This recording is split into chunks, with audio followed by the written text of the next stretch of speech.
Olá, como está? Como foi a sua semana? Estamos juntos mais uma vez. Vamos estudar a Bíblia, a palavra de Deus. Antes, porém, nós vamos orar. Querido Deus e Pai amado, orienta-nos através do Teu Santo Espírito no estudo da Tua palavra. Que os nossos irmãos que nos acompanham sejam enriquecidos e abençoados com este estudo, em nome de Jesus. Amém. Muito bem, meus queridos, nós estamos estudando a carta do apóstolo Paulo a Timóteo. Estamos na primeira carta do apóstolo Paulo.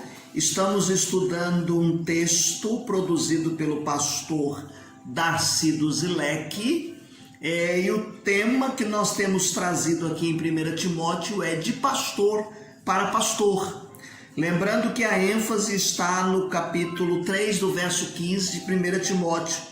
Para que, no caso de eu tardar, jamais como se deve proceder na casa de Deus, a qual é igreja do Deus vivo, coluna e esteio da verdade. Esteio da verdade. É o nosso segundo momento que estamos tratando desta primeira carta.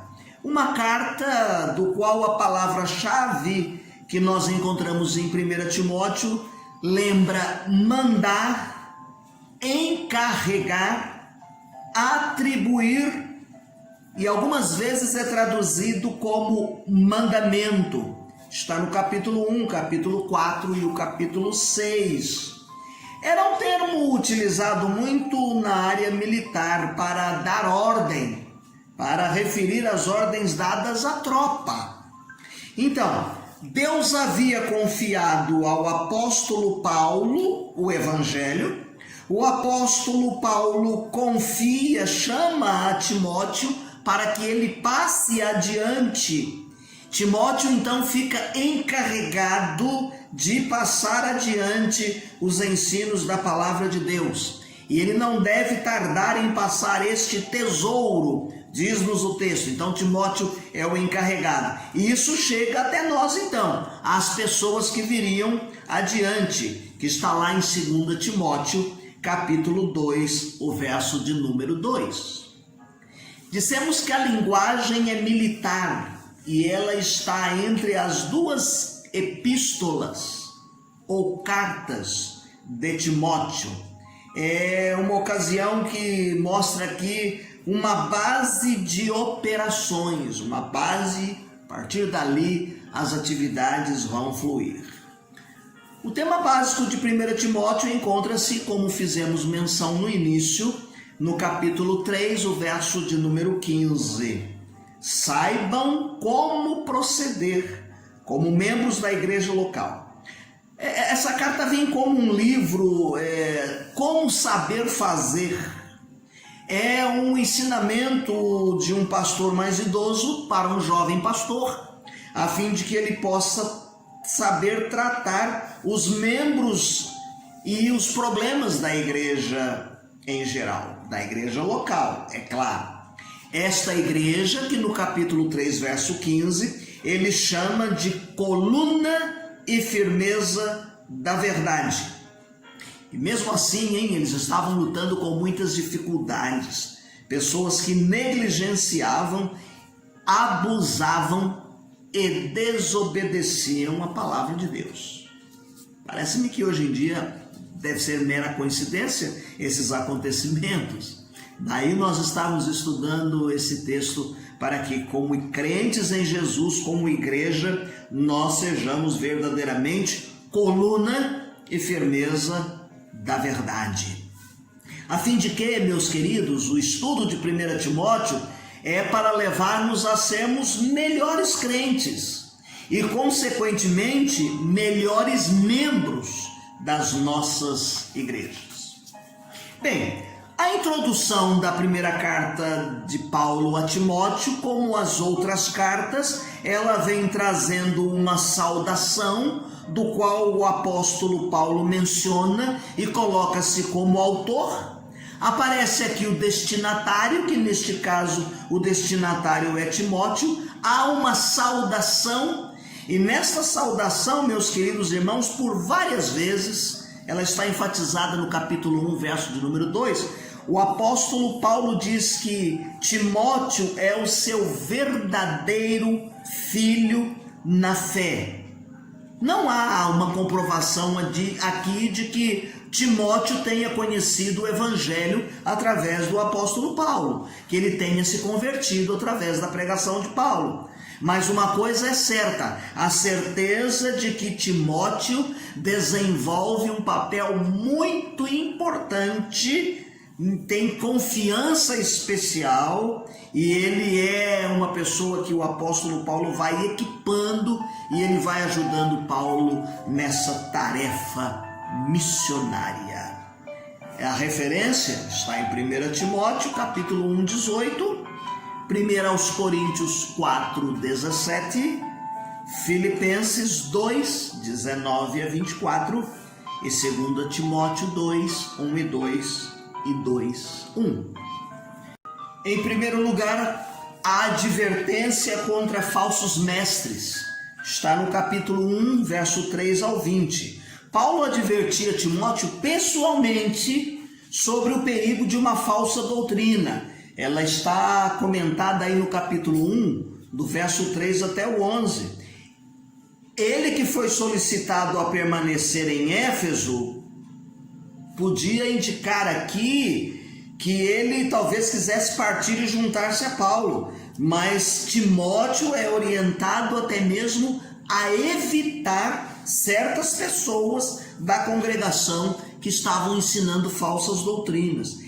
Esses falsos mestres possivelmente eram precursores dos gnósticos do segundo século.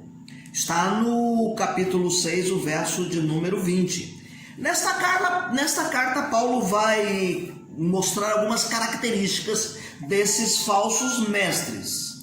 Por exemplo, eram mestres de mitos e histórias fantasiosas judaicas que se baseavam em genealogias obscuras. Capítulo 1, verso 4, capítulo 4, verso de número 7.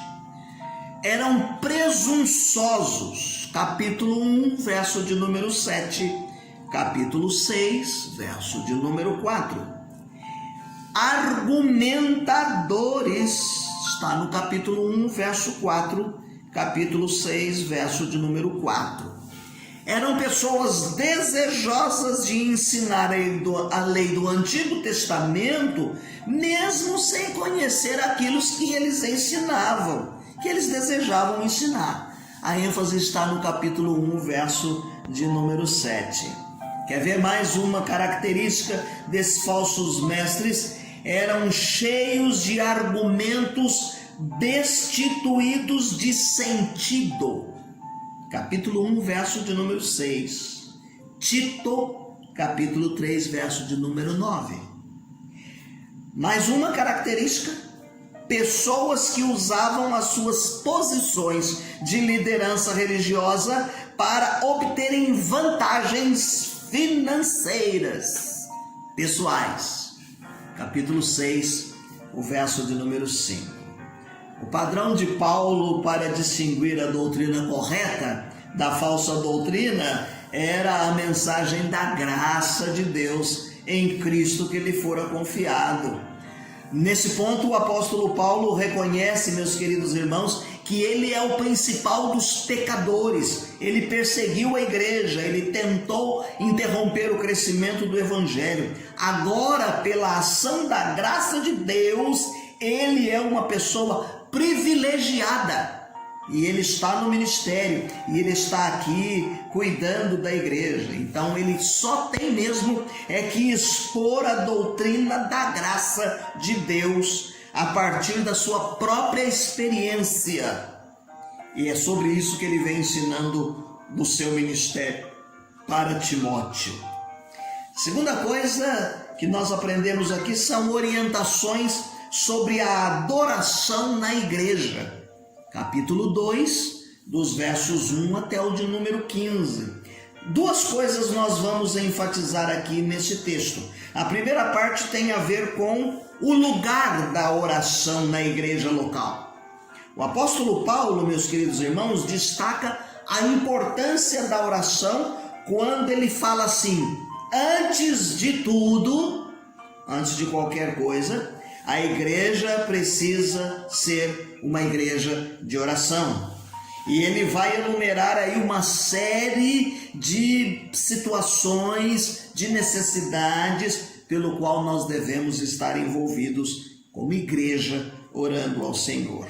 A igreja deve viver uma vida de oração, seja qual for a forma de oração, se é intercessão, se é gratidão, se é orar pelas autoridades, se é orar pelas famílias. Ela deve ser uma igreja baseada na vida de oração.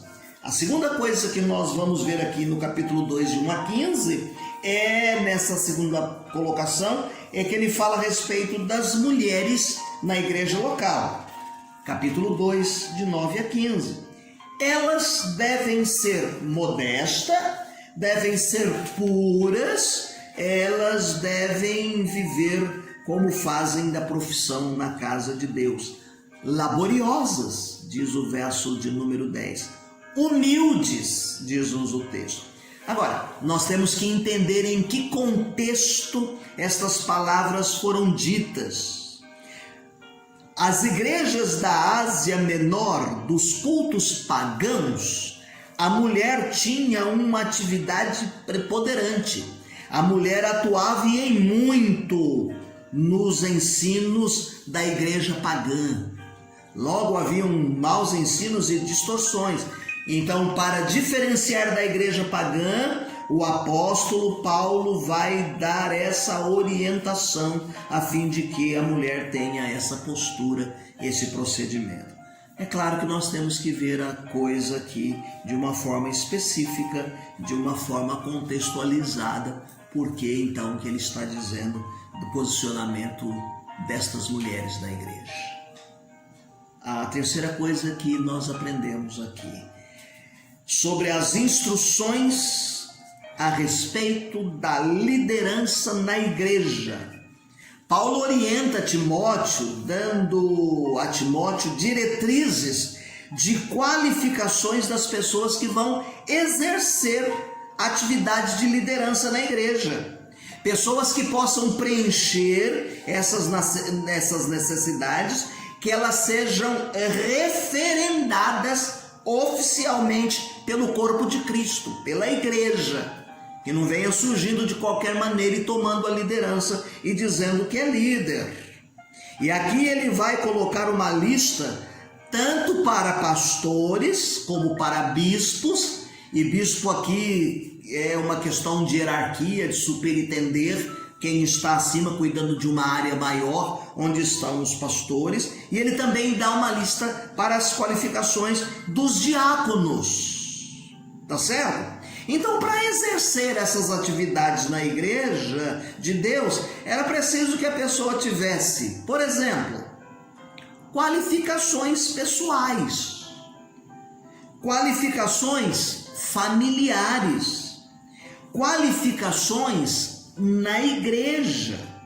E mesmo essas exigências sendo feitas para os diáconos, para os pastores, para os bispos, ela deveria ser observada também para outros líderes no seio da igreja.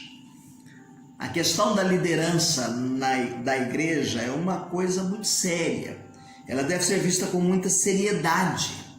Paulo diz que deve haver um testemunho para os internos, os membros da igreja, a comunidade em si, mas também eles devem preocupar-se com o seu testemunho e a sua postura para os que são de fora, para que as pessoas que são de fora vejam que verdadeiramente quem ocupa a liderança na comunidade cristã, ela tem honra sim, tem muita honra, é respeitada e amada, mas ela precisa servir a Deus e ter verdadeiramente qualidades e qualificações.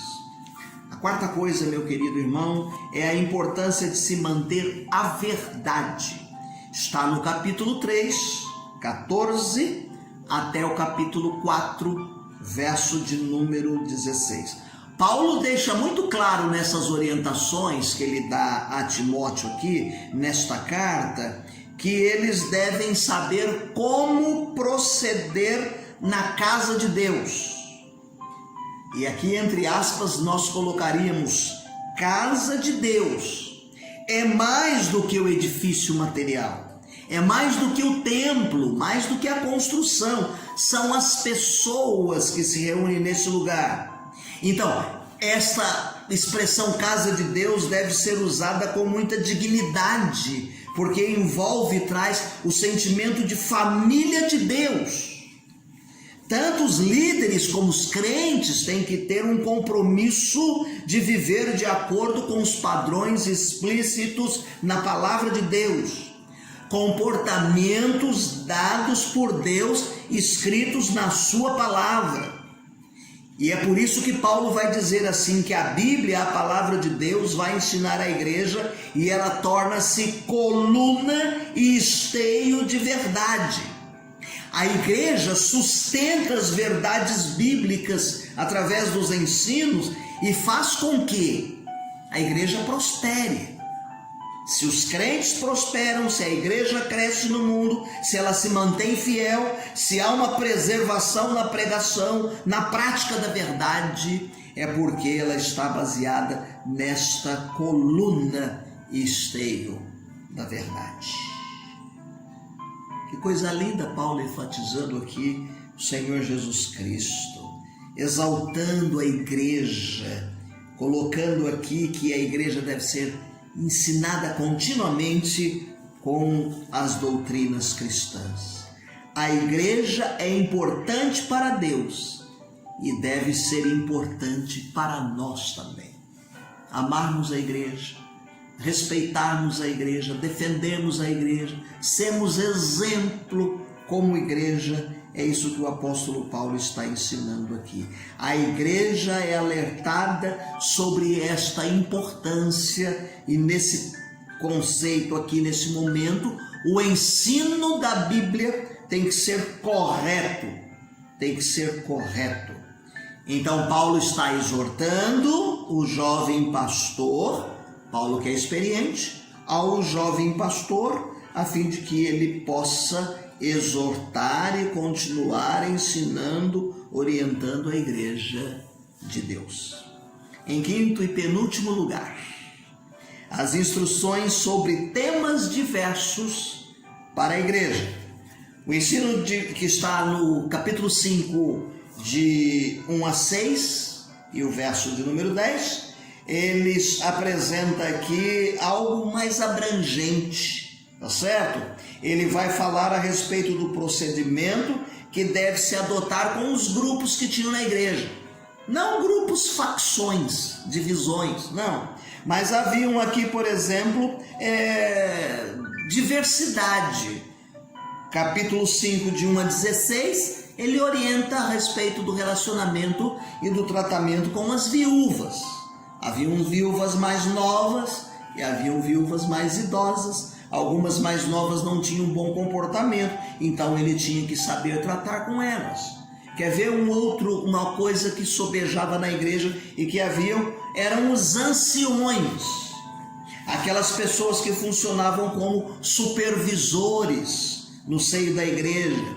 Está no capítulo 5, verso de número 17 ao 25.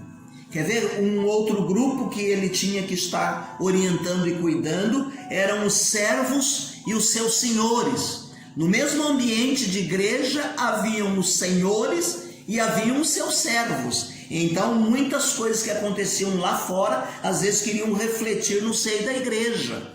Capítulo 6, versos 1 e 2. E também sobre os perigos da cobiça. Capítulo 6, versos 3 ao 10. Em sexto e último lugar, então, vem as exortações para Timóteo ter uma vida exemplar. Capítulo 6, de 11 a 21. No final desta carta, Paulo vai admoestar Timóteo a fazer o melhor que estiver no seu alcance, como homem de Deus. Timóteo é estimulado, meus irmãos, a buscar a plenitude dos benefícios do Evangelho. O que o Evangelho pode trazer. Há muita luta? Sim, há muita luta, há muita peleja, mas é gratificante pregar o Evangelho. É maravilhoso a gente saber que nós nos apoderamos da vida eterna, que nós guardamos os mandamentos de Deus. Paulo está falando que ele deve focalizar também na adoração a Cristo, glorificar a Cristo até a segunda vinda do Senhor Jesus Cristo e viver para a glória de Deus. Ele vai dizer nessas últimas exortações: cuidado, evite conversas vãs, profanas e oposições de falsamente chamadas de ciência. Vai se meter em discussões e filosofias e esquecer a essência do Evangelho e perder tempo com essas coisas. São importantes sim, mas não são prioridades. No nosso próximo encontro nós vamos continuar ainda nessa primeira carta e nós vamos contextualizar e falar a respeito de 1 Timóteo para hoje. Carta de Paulo a 1 Timóteo para hoje.